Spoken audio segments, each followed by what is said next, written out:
शिवाय गौरी वदनज वृंद सूर्याय दक्षद वर्णाशकाय श्रीनीलकंठाय वृषध्वजाय तस्मै नखशिकाराय नमः शिवाय। जय शिव शंभू। हेलो एवरीवन, फिर आ गया, ठीक है। और जो है अभी तक पिछले वीडियो में कमेंट्स नहीं आए क्वेश्चन से रिलेटेड, मतलब आप क्वेश्चंस का आंसर जान चुके होंगे। मैं यही सोचता हूं, जब जवाब नहीं आता है तो नहीं जाने हैं तो जाइए, जो करने बोला गया है वो करना है। And this is again we are going through class 10th, तो the topics related to class 10th। आज जो है इलेक्ट्रिसिटी का अंतिम टॉपिक है, लास्ट टॉपिक है। इसके बाद इलेक्ट्रिसिटी समाप्त हो जाएगा, खत्म हो जाएगा। और खत्म होने का मतलब ऐसा नहीं होता कि अंत हो गया, अब चैप्टर में कुछ बचा ही नहीं, ठीक है। तो there are many parts, numerical है और कुछ टॉपिक्स इलेक्ट्रिसिटी की रह गई जो नहीं बन पाया है video. If you are demanded for that, ठीक है, if you are demanding that, तो आपको पता है क्या करना है, ठीक है। और अगर आप फर्स्ट टाइम है चैनल पे तो भाई लाइक करो, सब्सक्राइब करो, ताकि नोटिफिकेशन ऑन रखो, ताकि जाते जाए आपको अगर चाहिए कुछ जरूरत की चीजें तो लेना चाहिए, ठीक है। और साइंस में ऐसा नहीं कि आगे चल के साइंस नहीं पढ़ना है तो नहीं पढ़ना है। Every step has its value, ठीक है। सीढ़ी में 2 सीढ़ी हटा देने से आप सीढ़ी नहीं चढ़ जाएंगे, तो every step has its value. 10th में जब तक आप है तो साइंस का अपना वैल्यू है, वहां पे फिजिक्स का अपना वैल्यू है, इसलिए उसके थ्रू जाना है।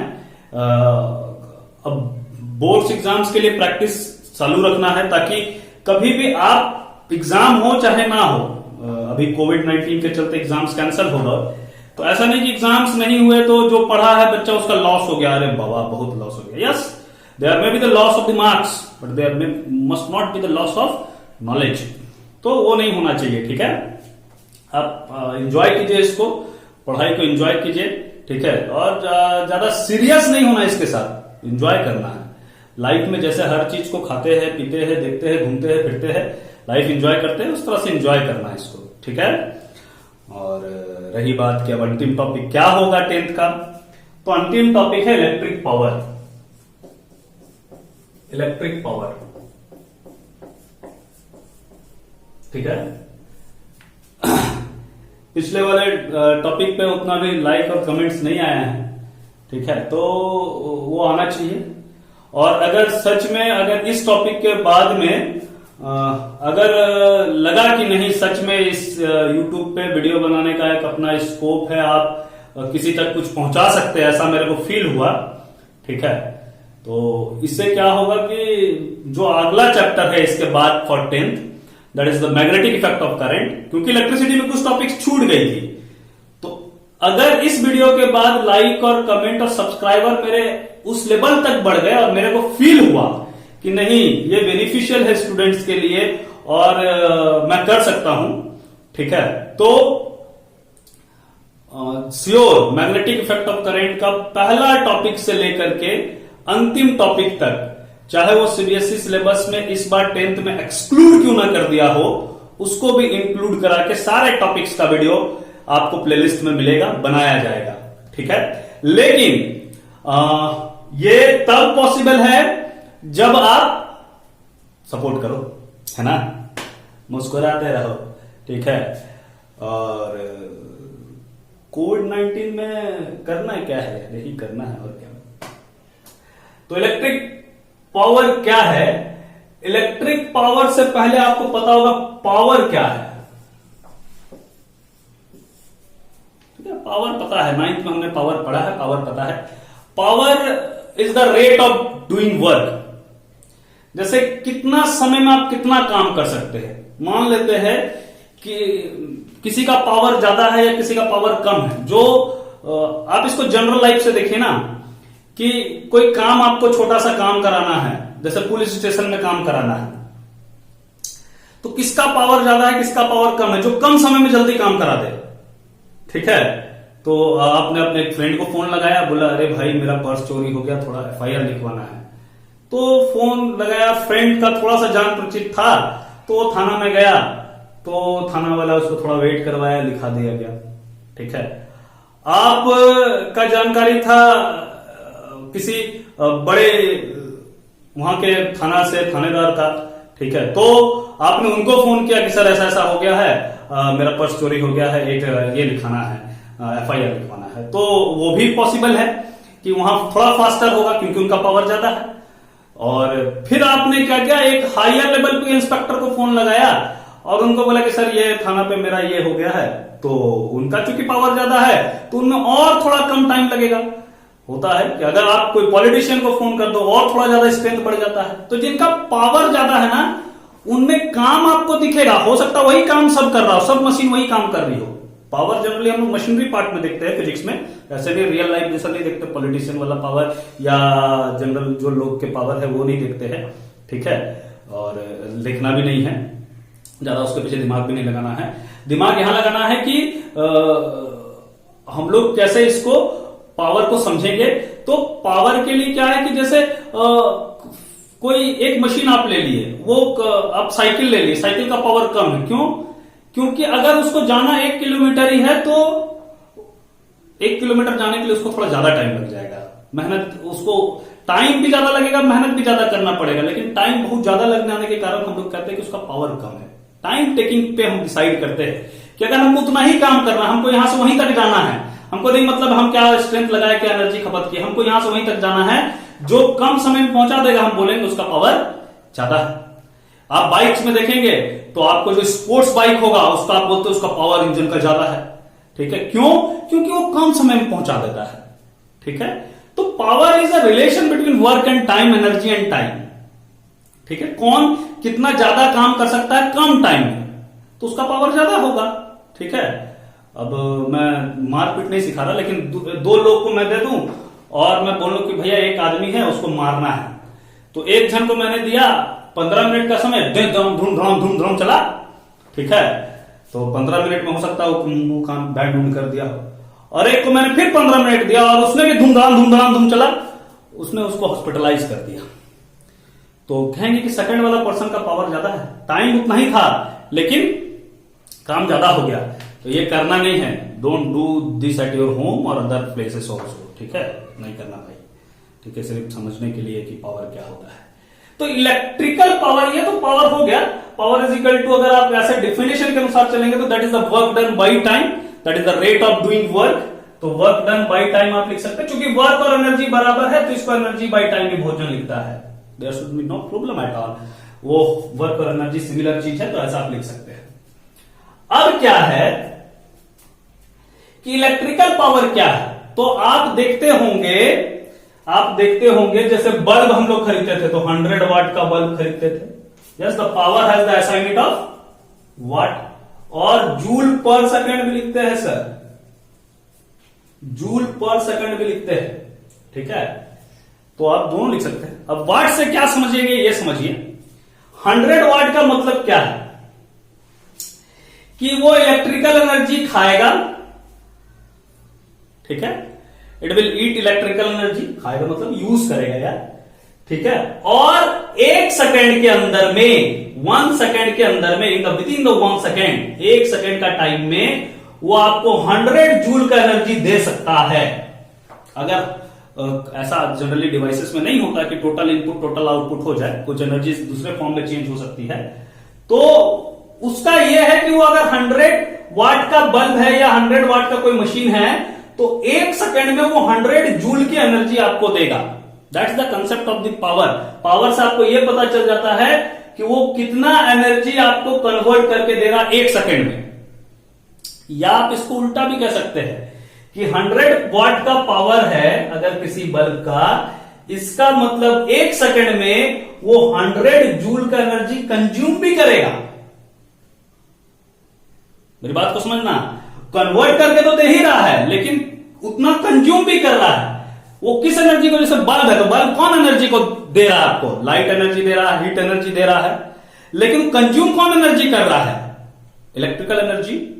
तो जनरली हम लोग जो एनर्जी गेन कर रहे हैं उसके ऊपर हमने उसको डिसीजन नहीं लिया कि क्या हो रहा है नहीं हो रहा है, वो एनर्जी कितना यूज कर रहा है उसके ऊपर डिसीजन लिया गया कि उसका पावर रेटिंग क्या होगा। पावर एक रेटिंग है कि जिससे ये पता चलता है कि कौन डिवाइस कितना एनर्जी यूज करेगा दिए हुए टाइम में। ठीक है, we are studying for 1 second because मैंने प्रीवियस वीडियोस में भी बताया है कि अगर आपको 1 के लिए पता है तो आप बाकी के लिए निकाल सकते हैं। ठीक है, तो उसमें क्या है कि अब अगर आप electrical power, I am rubbing it, ठीक है, तो इसको मैं हटा देता हूं, इसको हटा देता हूं, इसको हटा देता हूं। तो अब क्या है कि इलेक्ट्रिकल पावर अगर हम बात करें तो देयर इज नथिंग, पावर ही है, एक वर्ड इलेक्ट्रिकल लग गया क्योंकि हम स्पेशली इलेक्ट्रिकल एप्लियंसेस के लिए पढ़ेंगे। ठीक है, हम जनरली हम अपना बाइक का इंजन के लिए नहीं पढ़ रहे हैं, जनरली बाइसाइकिल की मशीनरी पार्ट के लिए नहीं पढ़ रहे, उसका पावर क्या है, हमको ये सबसे कोई मतलब नहीं, हमको इलेक्ट्रिकल डिवाइसेस से मतलब है। इलेक्ट्रिकल डिवाइसेस में इलेक्ट्रिक पावर का मतलब होता है कि वो 1 सेकेंड में कितना एनर्जी कंज्यूम करने वाला है, जो रेटिंग है उसकी, उससे आपको ये पता चल जाएगा, जो पावर दिया वो उससे आपको ये पता चल जाएगा कि वो 1 सेकेंड में कितना एनर्जी कंज्यूम करने वाला है। ठीक है, अभी बताया मैंने जैसे 100 वाट अगर किसी का है, अभी जो आप CFL या घर में LED यूज करते हो जनरली 5 वाट होता है जनरली, तो मतलब अभी जो बल्ब आप यूज कर रहे थे वो 1 सेकेंड में आपके घर में 100 जूल का एनर्जी कंज्यूम कर रहा था। आपने CFL लगा दिया या LED लगा दिया तो वो 1 सेकेंड में 5 जूल की ही एनर्जी को कंज्यूम कर रहा है। ठीक है, कोई दिक्कत होना नहीं चाहिए। तो आप इलेक्ट्रिकल पावर को डिफाइन कर सकते हैं the rate of consumption of energy, the rate of consumption of electrical energy. Consumption का मतलब कंज्यूम करना, यूज करना। ठीक है, इलेक्ट्रिकल एनर्जी इलेक्ट्रिकल एनर्जी का यूज करना, 1 सेकेंड में कितना इलेक्ट्रिकल एनर्जी कंज्यूम हो रहा है, कितना यूज हो रहा है, उसको बोलते हैं इलेक्ट्रिकल पावर। तो पावर का कुछ अलग से मीनिंग नहीं है, अलग से कोई डेफिनेशन नहीं है, उसी को इलेक्ट्रिकल पावर बोलते हैं। ठीक है, and the formula remains same, that is work by time और एनर्जी बाय टाइम, यूनिट भी सेम है, वाट ही होगा। ठीक है, अब बात आई कि power is equal to work done by time है या एनर्जी बाय टाइम है, तो इसका अलग फॉर्मूला भी बन सकता है बच्चा। कैसे बन सकता है, तो एनर्जी बराबर हमने पढ़ा था पिछले वीडियो में अगर आप जाएंगे देखेंगे तो वहां पे एनर्जी, हीट एनर्जी हमने निकाला था, दैट इज I²R × T। तो ये हीट एनर्जी आया कहां से था, ये भी तो इलेक्ट्रिकल एनर्जी का ही कंजप्शन रूप है, इलेक्ट्रिकल एनर्जी ही हीट में कन्वर्ट हुआ था, मैंने पिछले वीडियो में बताया है, आप इसको फाइंड आउट कर सकते हैं। ठीक है, तो आप एनर्जी की जगह I²R × T डाल सकते हैं। ये हीट एनर्जी की जगह डाल रहा हूं ऐसा नहीं है, ये हीट एनर्जी देने वाला, बनाने वाला भी इलेक्ट्रिकल एनर्जी था, तो इतना इलेक्ट्रिकल एनर्जी ही हीट एनर्जी में बदला होगा। अरे भाई साहब, ये हीट एनर्जी कहीं अपने से जन्म नहीं लिया, वो एनर्जी ही इसके रूप में बदला है, इसीलिए that energy is equal to this energy. ठीक है, इसीलिए इलेक्ट्रिकल एनर्जी की जगह पे ये लिखा और टाइम कैंसिल कर दिया, तो you have the formula I²R। 2 formula और बनेगा, अगर आप देखेंगे तो वो कैसे बनेगा सर, आपको पता है कैसे बनेगा, हमको भी पता है कैसे बनेगा और आपको भी पता है कैसे बनेगा। ठीक है, क्यों, क्योंकि 3 फॉर्मूला आपने हीट का निकाला था और तीनों को मैंने टाइम से डिवाइड किया है, तो जो T वाला पार्ट था वो मैंने हटा दिया। ठीक है, again you have the question that power के साथ भी रिलेशन उसी तरह आया, sometime it directly depends on resistance and sometime it's inversely depends on the resistance. मैंने आपको पिछले ही वीडियो में बोला था कि अगर आपको इसका आंसर पता है तो दैट्स द बेटर पार्ट, और अगर आंसर नहीं पता है कि ऐसा रिलेशन कैसे हो सकता है, तो you have to do what you want. ठीक है, आपको पता है आपको क्या करना है। ठीक है, तो इतना आप अगर नोट डाउन कर चुके तो एक चीज और चलते हैं थोड़ा सा कि बिलिंग वाला कंसेप्ट आता है। जैसे इलेक्ट्रिकल पावर आपको क्यों कोई भी चीज का रेटिंग देख के, इसको रेटिंग बोलते हैं, क्या पावर का रेट है, ठीक है, उसको देखते क्यों आपको रेटिंग पता करके लेनी चाहिए कोई चीजें, ठीक है। तो बिल आता है आपके घर में, इलेक्ट्रिकल बिल सबके घर में आता है, आपके घर पे भी आता होगा, ठीक है। तो वो इलेक्ट्रिकल बिल जो है, वो जो इलेक्ट्रिकल एनर्जी आती है, इसको मैं रब कर देता हूं, आई एम रबिंग इट।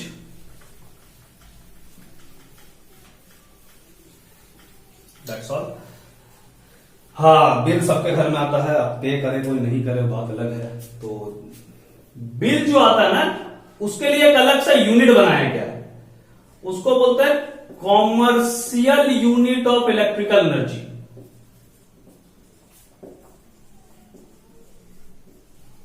ये क्यों बनाया गया सर? कॉमर्शियल मतलब बिजनेस पर्पस के लिए, ठीक है। और वो यूनिट बनाया गया जो बना वो किलो वाट आवर है। वाट को आप किलोवाट में कन्वर्ट कर सकते हैं, किलो वाट आवर है, किलो वाट आवर पूरा भी लिख सकते हैं। और 1 किलोवाट आवर को एक बोर्ड यूनिट बोलते हैं, जो बिलिंग आता है उसका एक बोर्ड यूनिट है, मतलब 1 यूनिट उठेगा मतलब 1 किलोवाट आवर उठेगा।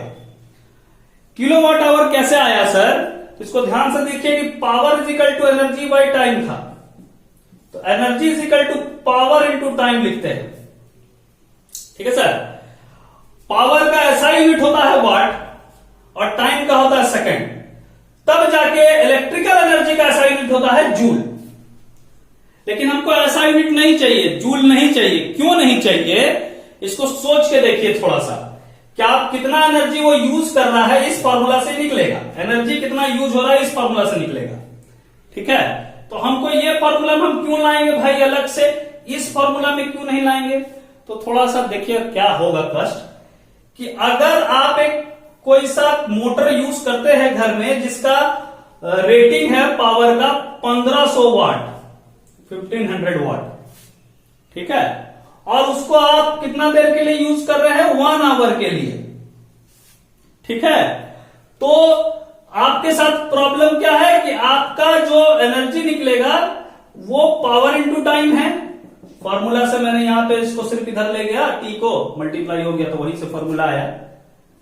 तो पावर की जगह अगर मैं 1500 लिख दूं और टाइम की जगह 1 आवर लिख दूं, तो चूंकि अगर एसआई सिस्टम में लाना होगा तो इसको 3600 लिखना होगा, ठीक है।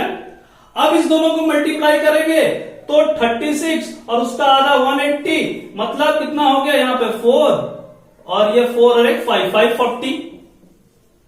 540 इधर हो गया। दोनों को मल्टीप्लाई करके 2 जीरो इसका और 2 जीरो इसका, यू हैव टू मल्टीप्लाई। ये 54 लाख जूल एनर्जी निकली है फॉर 1 डे बच्चा। और अगर 30 डेज के लिए, 1 मंथ के लिए निकालेंगे तो 30 से और मल्टीप्लाई होगा तो करोड़ों में आ जाएगा जूल।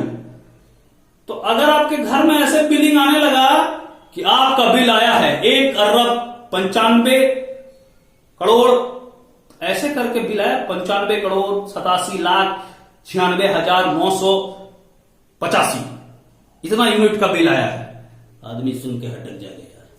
इसीलिए ये छोटा यूनिट था तो इसको थोड़ा बड़ा कर दिया गया, तो वाट को किस में बदल दिया गया?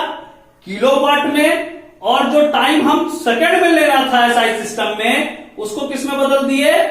आवर में, ठीक है।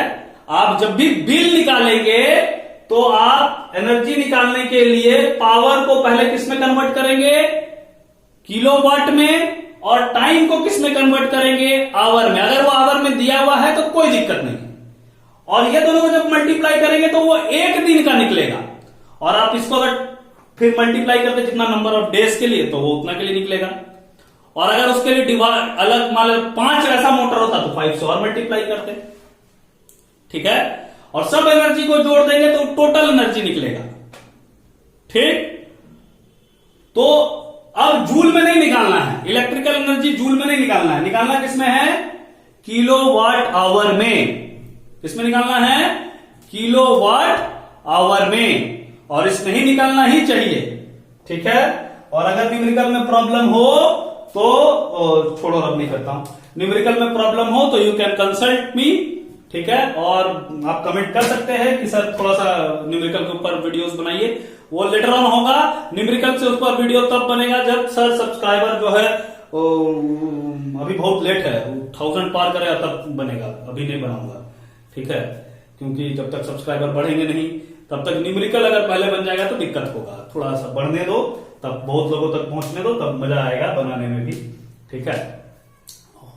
और इलेक्ट्रिकल पावर के थ्रू आप जाइए, ठीक है। और जो भी टॉपिक्स में प्रॉब्लम हो रहा है वो कमेंट बॉक्स पे लिखिए, उसको फिर देखता हूं वीडियोस के थ्रू कैसे जाना है। सिंपल वे में जाना है, कोई दिक्कत नहीं है, आराम से समझना है, कोशिश करनी है, ठीक है। और आज अपना घर में रेटिंग देखिए किस बल्ब का कितना है, ठीक। आपको पता है कि वीडियो देखने के बाद अंत में करना क्या है, लाइक शेयर और सब्सक्राइब, ओके। बट चलो, that's the end of the chapter of electricity. If you want the complete topics related to the magnetic effect of current, that is next chapter for class 10, and if the student of the class 12 are also watching it, they can also comment me the topic they want, okay. I will try my best to do that, okay. That's all for today's class. Thank you, bye bye, tada.